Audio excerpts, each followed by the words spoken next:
So I recommend this text, the Hatha Yoga Pradipika, for yoga teachers. It's written in the 15th century, and it goes through some old postures. There's lion pose, simhasana, siddhasana. This text says is a pose that opens the door of liberation. It could be used for meditation. This text says that the masters knew that siddhasana is the best of all asanas. That's the yoga postures. It continues and says, just as moderate diet is the foremost yama.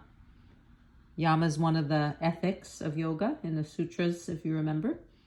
So it says the masters know that siddhasana is the best of all asanas, just as moderate diet is the foremost yama, and non-violence is the fundamental niyama.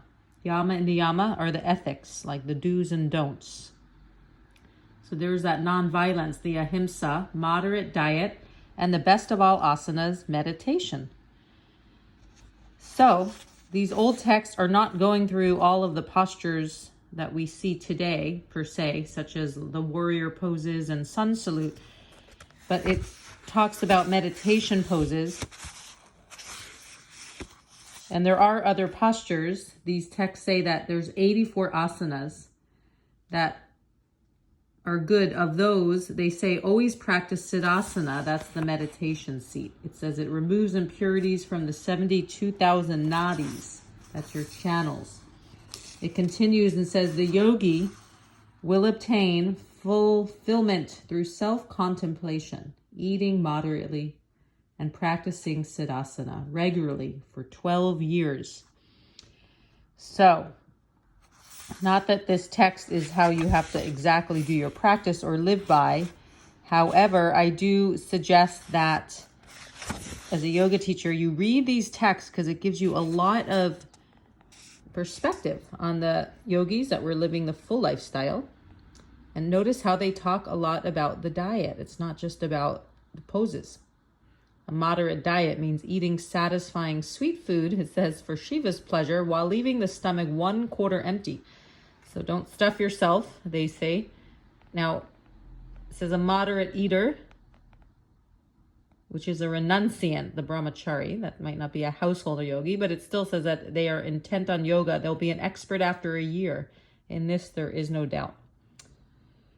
So it goes on, these are not recommended. Foods that are bitter, sour, spicy, salty, or hot food, green leaves, sour, gruel, oil, sesame seeds, mustard, alcohol, fish, goat, and other meat, curds, buttermilk, and it goes on.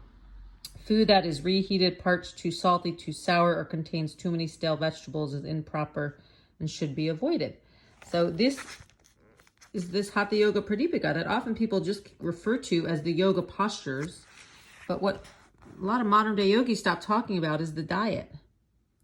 So it says the yogi should eat food that is desirable, suitable, nutritious, pleasantly sweet, juicy, contains dairy products, and strengthens the body elements. In this day and age, the yogis they really want to practice non-violence and not kill animals, wouldn't eat the dairy because the milk kills baby cows and the mother cows, and they turn into the veal and meat industry, and the baby chickens are killed the day they're born if they're male because they can't produce eggs. So this old text would need to be updated for true ahimsa.